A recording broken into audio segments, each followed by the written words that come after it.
Barbe Noire est désormais une figure emblématique et redoutable du monde de la piraterie. De son vrai nom Marshall D. Teach, il est connu pour sa nature impitoyable. Sa stature imposante et l'aura qu'il dégage font de lui un homme menaçant pour les uns et charismatique pour les autres. Cet homme est unique car il peut manier deux fruits du démon. C'est une prouesse inédite dans le monde. Il a le fruit des ténèbres et le fruit des tremblements, qui appartenait jadis au grand Barbe Blanche, connu pour avoir été l'homme le plus fort du monde, le rival du roi des pirates, mais également un homme de Rox d'Ixébec. La montée au pouvoir de Teach est marquée par une série de trahisons et de coups de force. Barbe Noire est un manipulateur et un stratège hors pair, qui sait jouer des alliances et des rivalités pour atteindre les sommets. Son ascension au rang d'empereur témoigne de deux choses: sa force et sa détermination. Bonjour à tous, ici c'est le Solonic Sensei, j'espère que vous allez bien. Aujourd'hui on parlera de Barbe Noire, de son lien avec Luffy et d'un événement qui risque de changer beaucoup de choses: le vol du Nika Nika no Mi. Affrontement au sommet, acquis des rois, fruit du démon, trahison. Je rappelle que vous retrouverez chaque mercredi et chaque dimanche une vidéo sur la chaîne. Je me suis engagé à respecter le planning et je vais tenir mon engagement. Je vous présente le meilleur jeu de société Naruto, Naruto Shippuden Combat Ninja, de Topi Games, et son extension Naruto Shippuden Combat Kage. Topi Games, vous connaissez, des bangers à chaque sortie, que ce soit One Piece, Dragon Ball ou Naruto. Et justement, là on a Naruto. On a deux jeux qui sont sublimes. Les plus grands ninjas sont jouables, les plus grosses techniques sont utilisables. Deux camps, l'Akatsuki, l'Alliance Shinobi. On choisit un camp en début de partie et c'est parti pour faire ce qu'on aime. Des combats, on doit gagner, on doit triompher. 9 combats légendaires entre les meilleurs Shinobi. Une partie c'est 9 tours et chaque tour est un combat. Au bout des 9 tours, celui qui a le plus de points remporte la partie. Utilisez les techniques les plus puissantes et emblématiques de l'œuvre. Les ninjas de Konoha, de l'Akatsuki, les Kage. Il y a tout le monde. Kakashi, Minato, Sasuke, Nagato, Naruto, Itachi. Combat de ninja, c'est 410 cartes techniques, 30 cartes mission, 26 grandes cartes ninja, 30 cartes renfort, 20 cartes hors de mission. Combat de Kage, c'est 185 cartes techniques, 11 cartes mission, 11 cartes ninja, 10 cartes renfort, 10 cartes hors de mission. Un combat est en round, 3 rounds maximum. Si au bout des 3, les shinobi ont encore des PV, il est égalité. Ces deux jeux sont parfaits pour tous les fans de Naruto. Vous retrouverez les jeux en rayon ou directement sur internet. Les liens sont dans la description.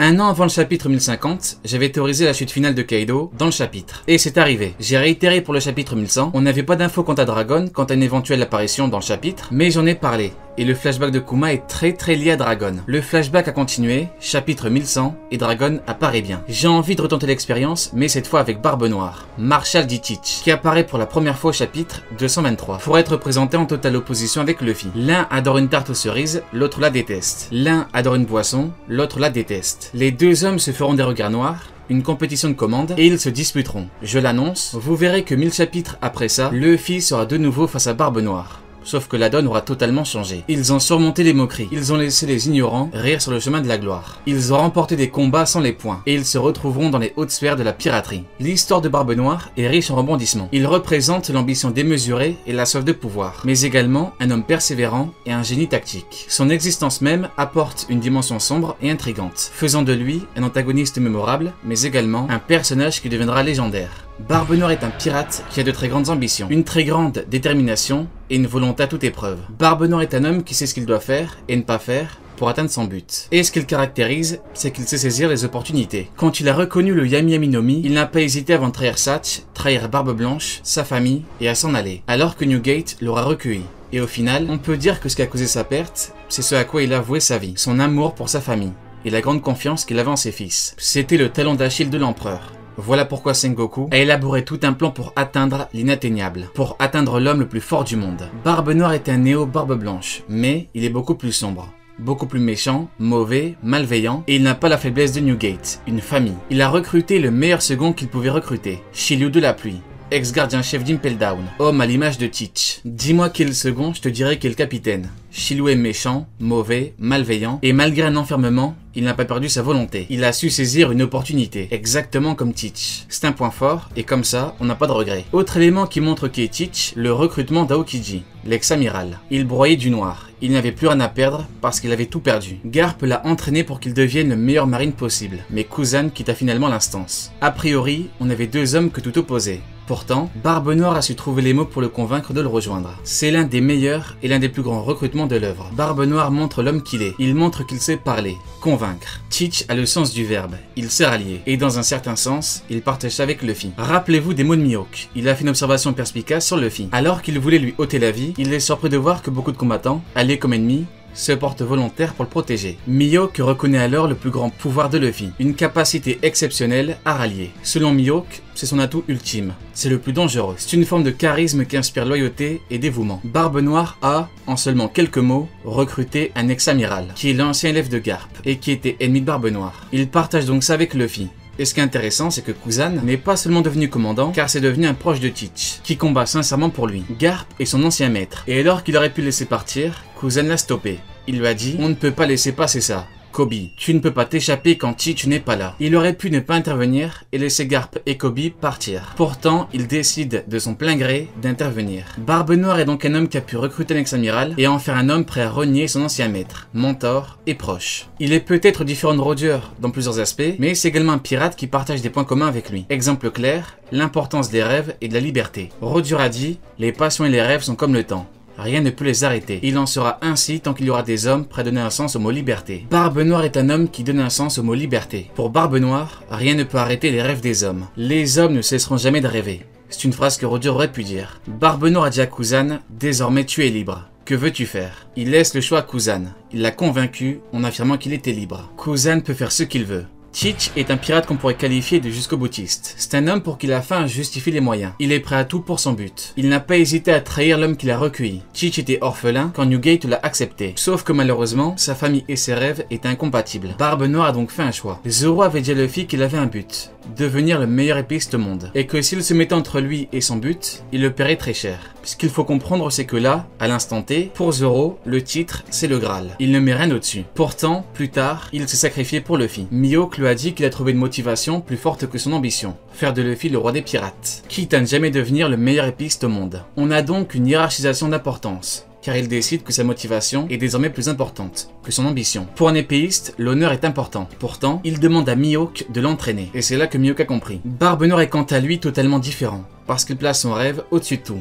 Tout le monde. L'amitié, la famille. On peut affirmer sans doute que s'il le fallait, il serait prêt à sacrifier son humanité. Voilà qui est Teach. Et voilà en quoi il diffère réellement de Luffy. Et c'est sûrement pareil pour Roger et Xebec. Barbe Noire est très expressif, et cet élément fait que beaucoup ont tendance à minimiser ses pouvoirs. Alors que Teach est un pirate qui a l'un des plus gros potentiels du monde. Et ce, pour plusieurs raisons.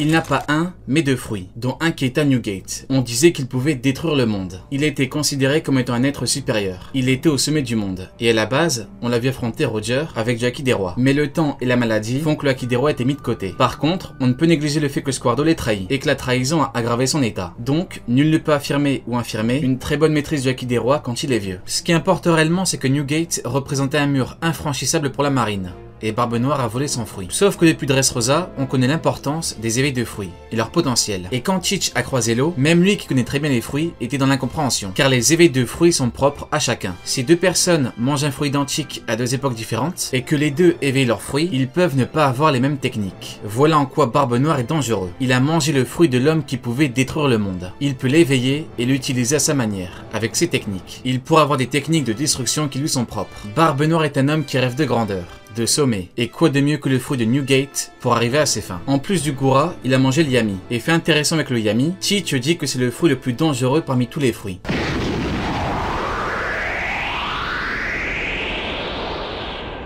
Le Yami est un fruit qui est purement cheaté. Teach parle de pouvoir d'attraction infini. Les ténèbres peuvent tout absorber. Même la lumière. La force des ténèbres est sans limite. Elle condense la matière et la broie. Teach a broyé une ville entière en un rien de temps. Il annule les pouvoirs ennemis. Il a le pouvoir des ténèbres qui réduisent tout à néant et le pouvoir qui détruit tout. Autre élément qui fait que Teach a l'un des meilleurs potentiels, un éveil du fruit des ténèbres, qui pourrait le rendre encore plus fort. Et surtout, beaucoup plus efficace contre ceux qui ont mangé un fruit. D'ailleurs, je pense avoir trouvé une future caractéristique. Actuellement, il doit les ramener à lui pour les toucher. Mais imaginez un petit peu qu'il ne soit plus obligé de le faire. Imaginez qu'après avoir atteint l'éveil, il puisse le faire à distance. Il pourrait créer un cercle pour entourer l'ennemi et pour faire ce qu'il sait faire de mieux avec le fruit. Broyer les ennemis avec les ténèbres. Si en plus de ça, il annule les pouvoirs, à distance, il serait bien plus que simplement avantagé. Le seul moyen de le vaincre sera alors d'atteindre un très haut niveau d'Haki.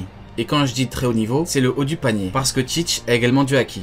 mais qu'il a surtout 2 fruits. Selon Kaido, le haki surpasse les fruits. Roger a atteint les sommets avec son haki et son fruit. Roger avait factuellement le plus haut niveau de haki au monde. Le manga nous le dit. Quand il était malade, Newgate rivalisait avec lui. Or, Newgate avait le Gura no Mi. Donc, comment peut-il avoir son niveau s'ils ont un haki identique et que Newgate a en plus le Gura? C'est techniquement impossible. Roger avait le meilleur haki du monde. C'est comme pour Shanks. Comment pourrait-il avoir le niveau de Kaido si Kaido a son Zoan plus le haki de Shanks? Shanks a de fait le plus haut niveau de haki au monde. Pour vaincre Teach, il faudra alors un haki démentiel. Et encore, on n'est même pas sûr de le vaincre, car il a le Gura et le Yami, sans oublier qu'il peut très bien avoir un très bon haki. Barbe Noire est un pirate qui évolue, qui avance. Le Gura no Mi n'est qu'une étape. Le combat contre Ace illustre parfaitement qui est Teach contre ceux qui ont mangé un fruit. Même si Teach se fait toucher, il se relève, et si on part en coup final de fruits, Teach gagnera.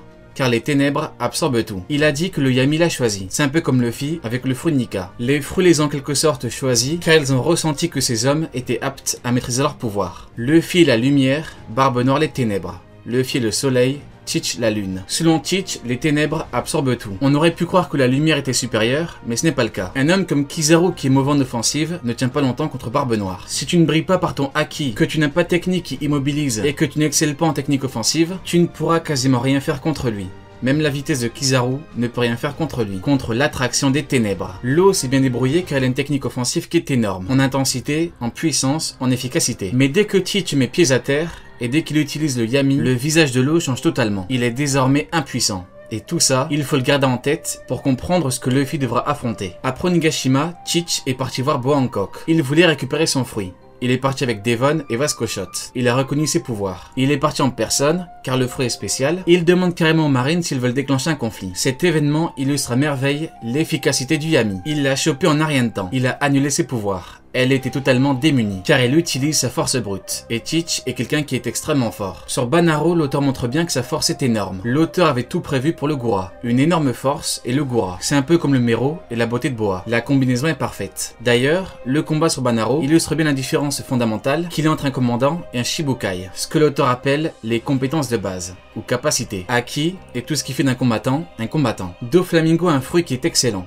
Pourtant, Luffy l'a tabassé en guerre 4. Doflamingo avait du mal contre lui, à lui faire des dégâts. A contrario, pour Cracker, qui a un meilleur haki, Luffy le dit, c'est facile. Et contre lui, Luffy a combattu 11 heures avec Nami. Van Augure dit bien que Ace est digne d'être un commandant de Barbe Blanche. Ses compétences de base sont exceptionnelles. Et en réalité, le seul problème de Ace, c'est qu'il s'est confronté par 2 fois à des fruits naturellement supérieurs. On a donc la différence entre les deux.